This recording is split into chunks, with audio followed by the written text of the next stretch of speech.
সকাল 11টার মধ্যে রেডি হয়ে বাপি আর আমি পৌঁছে গেছিলাম বর্ধমান পৌরসভাতে। এখানে আজকে একটু কাজ ছিল, আর কাজ হয়ে যাওয়ার পর একদম নিচে নেমে চলে এসেছি, দেখতেই পাচ্ছ।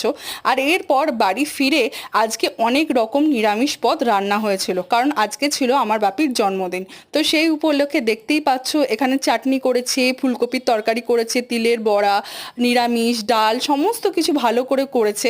আর এই প্রত্যেক কটা আইটেমের সাথে সঙ্গে ছিল পায়েসও ছিল, পাঁপড় ছিল, আর মিষ্টি তো ছিলই। প্রত্যেক কটা রান্না আমার খুব ফেভারিট। আর দিনের বেলায় এত ভারী খাবার খাওয়ার পর রাতের বেলায় ঠিক হয়েছিল একটু হালকা পাতলা খাবার খাওয়া হবে।